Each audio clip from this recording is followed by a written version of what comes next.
ಹಗಲು ರಾತ್ರಿ ಎನ್ನದೆ ಜನಗಳನ್ನು ಒಂದು ಸ್ಥಳದಿಂದ ಇನ್ನೊಂದು ಸ್ಥಳಕ್ಕೆ ಸುರಕ್ಷಿತವಾಗಿ ತಲುಪಿಸುವಂಥ ಕರ್ನಾಟಕ ರಾಜ್ಯ ಸಾರಿಗೆ ನೌಕರರು, KSRTC ನೌಕರರಿರ್ಬೋದು, BMTC ನೌಕರರಿರ್ಬೋದು, ಕಲ್ಯಾಣ ಕರ್ನಾಟಕ ಸಾರಿಗೆ ನೌಕರರು, ವಾಯುವ್ಯ ಕರ್ನಾಟಕ ಸಾರಿಗೆ ನೌಕರರು, ನಿಮಗೆಲ್ಲರಿಗೂ ಈ ದಿನ ಒಂದು ವಿಶೇಷವಾದ ಮಾಹಿತಿಯೊಂದಿಗೆ ಹಾಜರಾಗಿದ್ದೀನಿ.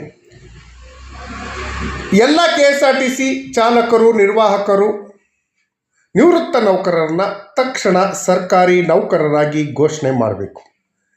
ಸರ್ಕಾರಿ ನೌಕರರಾಗಿ ಘೋಷಣೆ ಮಾಡಿ ಸರ್ಕಾರಿ ನೌಕರರಿಗೆ ಸಿಗುವಂಥ ಎಲ್ಲ ಸೌಲಭ್ಯಗಳನ್ನು ಕೊಡುವಂಥ ವ್ಯವಸ್ಥೆಯನ್ನು ರಾಜ್ಯ ಸರ್ಕಾರ ಕೈಗೊಳ್ಳಬೇಕು ಅಂತ ಒಂದು ನಿರ್ಣಯವನ್ನು ನಾವು ಮಾಡ್ತಾ ಇದ್ದೀವಿ. ಸರ್ಕಾರಿ ನೌಕರರಿಗೆ ಯಾವ ರೀತಿಯಲ್ಲಿ KJD ಆಧಾರದಲ್ಲಿ ಸ್ಯಾಲ್ರಿಗಳು ಪ್ರತಿ ತಿಂಗಳು ಸಿಗತ್ತೆ, ಅವರಿಗೆ ಪಿಂಚಣಿಗಳನ್ನು ಯಾವ ರೀತಿ ಕೊಡ್ತಾರೆ, ಸರ್ಕಾರಿ ನೌಕರರಿಗೆ ಇರುವಂಥ ಸೌಲಭ್ಯಗಳು, ರಜೆ ಸೌಲಭ್ಯ ಇರ್ಬೋದು, ಕ್ಯಾಶ್ಲೆಸ್ ಟ್ರೀಟ್ಮೆಂಟ್ ಇರ್ಬೋದು, ಪಿಂಚಣಿ ಸೌಲಭ್ಯ ಸೇರಿದಂತೆ ಎಲ್ಲ ಸೌಲಭ್ಯಗಳ ಬಗ್ಗೆ ನಾವು ಹೋರಾಟಗಳನ್ನು ಮಾಡ್ಕೊಳ್ತಾನೆ ಬರ್ತಾ ಇದ್ದೀವಿ. ಆದರೆ ಇದುವರೆಗೆ ರಾಜ್ಯ ಸರ್ಕಾರ KSRTC ನೌಕರರು, ಕಾರ್ಮಿಕರು, ಪಿಂಚಣಿದಾರರನ್ನು ಸರ್ಕಾರಿ ನೌಕರರಾಗಿ ಘೋಷಣೆ ಮಾಡುವಂಥ ಕೆಲಸಗಳಿಗೆ ಕೈ ಹಾಕ್ತಾ ಇಲ್ಲ. ಇದು ಒಂದು ಗಂಭೀರತರದ ವಿಚಾರ ಅಂತಲೇ ಹೇಳ್ಬೋದು.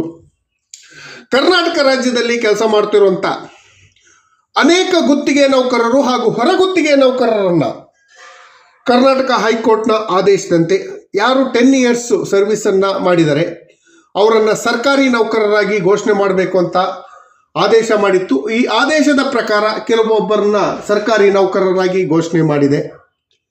ಆದರೆ ತಮ್ಮ ಜೀವದ ಹಂಗನ್ನು ತೊರೆದು ಕೆಲಸ ಮಾಡ್ತಿರುವಂಥ KSRTC ನೌಕರರು, ಕಾರ್ಮಿಕರು, ಚಾಲಕರು, ನಿರ್ವಾಹಕರನ್ನು ಏಕೆ ಸರ್ಕಾರಿ ನೌಕರರಾಗಿ ಘೋಷಣೆ ಮಾಡ್ತಾ ಇಲ್ಲ? ಇದು ನಮಗಿರುವಂಥ ಪ್ರಶ್ನೆ. KSRTC ನೌಕರರಿಗೆ ಬರಬೇಕಾಗಿರುವಂಥ ಬಾಕಿ ವೇತನ, ಪಿಂಚಣಿ ಹಾಗೂ ಇತರೆ ಸೌಲಭ್ಯದ ಬಗ್ಗೆ ಹಾಗೂ KSRTC ನೌಕರರನ್ನು ಸರ್ಕಾರಿ ನೌಕರರಾಗಿ ಘೋಷಣೆ ಮಾಡಲೇಬೇಕು ಅನ್ನೋ ಒಂದು ಉದ್ದೇಶಕ್ಕಾಗಿ ಸಾರಿಗೆ ನೌಕರರು, ಸಾರಿಗೆ ಸಂಸ್ಥೆಯ ಎಲ್ಲ ನೌಕರರು, ನಿವೃತ್ತ ನೌಕರರು, ಪಿಂಚಣಿದಾರರುಗಳು ಪ್ರತಿಯೊಬ್ಬರು ಸೇರ್ಕೊಂಡು ಆಗಸ್ಟ್ 5ರಂದು ಒಂದು ಹೋರಾಟವನ್ನು ಮಾಡ್ತಾ ಇದ್ದಾರೆ. ಮತ್ತೆ ಸಾರಿಗೆಯನ್ನು, ಕರ್ನಾಟಕದಲ್ಲಿರುವಂಥ ಎಲ್ಲ ಸಾರಿಗೆಯನ್ನು ಬಂದ್ ಮಾಡಿ ತನ್ನ ಹೋರಾಟವನ್ನು ಮಾಡ್ತಾ ಇದ್ದಾರೆ. ಈ ಹೋರಾಟದ ಜೊತೆಯಲ್ಲಿ ಸರ್ಕಾರಿ ನೌಕರರಾಗಿ ಪರಿಗಣಿಸುವಂತಹ ಒಂದು ಬೇಡಿಕೆಯನ್ನು ಸಾರಿಗೆ ಸಂಘಟನೆಗಳು ಕೈಗೊಳ್ಳಬೇಕು. ಅದರ ಬಗ್ಗೆನೂ ಹೋರಾಟವನ್ನು ಮಾಡಬೇಕು ಅಂತ ಕೇಳ್ತೀನಿ. KSRTC, BMTC,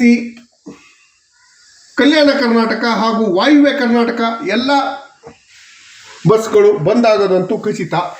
ಇದೇ ಆಗಸ್ಟ್ 5ನೇ ತಾರೀಕು ಈ ಹೋರಾಟ ಇದೆ.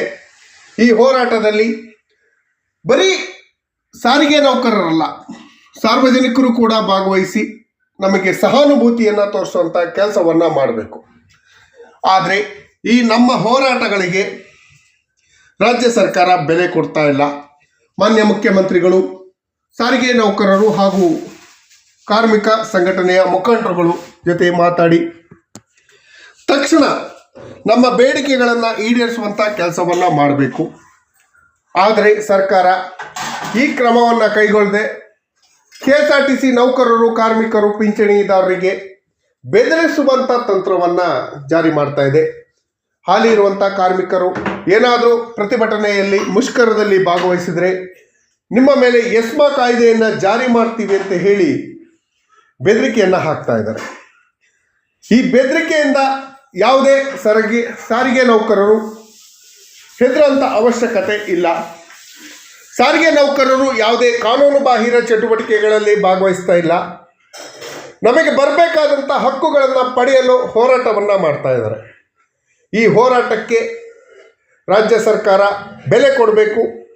ಸಾರಿಗೆ ನೌಕರರನ್ನು ತಕ್ಷಣ ಸರ್ಕಾರಿ ನೌಕರರಾಗಿ ಪರಿಗಣಿಸುವಂಥ ಕೆಲಸಕ್ಕೆ ಕೈ ಹಾಕಬೇಕು. ಸಾರಿಗೆ ನೌಕರರಿಗೆ ಬಾಕಿ ಇರುವಂತಹ ವೇತನವನ್ನು, ಹಿಂಬಾಕಿ ವೇತನವನ್ನು ತಕ್ಷಣ ಜಾರಿ ಮಾಡಬೇಕು. ಸಾರಿಗೆ ನೌಕರರಿಗೂ ಕೂಡ ಏನು ಸರ್ಕಾರಿ ನೌಕರರಿಗೆ ವೇತನ ಆಯೋಗದ ಮೂಲಕ ಸಂಬಳ ಹಾಗೂ ಇತರೆ ಭತ್ಯೆಗಳನ್ನು ಹೆಚ್ಚಳ ಮಾಡ್ತಾರೆ, ಅದೇ ರೀತಿ ಸಾರಿಗೆ ನೌಕರರಿಗೂ ಕೂಡ ಸಂಬಳ, ಭತ್ಯೆ, ಪಿಂಚಣಿ, ಕುಟುಂಬ ಪಿಂಚಣಿ ಸೇರಿದಂತೆ ಎಲ್ಲ ಸೌಲಭ್ಯಗಳನ್ನು ಕೊಡೋಂಥ ಕೆಲಸಕ್ಕೆ ಕೈ ಹಾಕಬೇಕು. ರಾಜ್ಯ ಸರ್ಕಾರಕ್ಕೆ ಸಾರಿಗೆ ನೌಕರರು, ಸಾರಿಗೆ ಸಂಘಟನೆಯವರು ಮನವಿಯನ್ನು ಸಲ್ಲಿಸಿದರೆ ಆ ಮನವಿಗೆ ಸ್ಪಂದಿಸುವಂಥ ಕೆಲಸವನ್ನು ರಾಜ್ಯ ಸರ್ಕಾರ ಮಾಡಬೇಕು.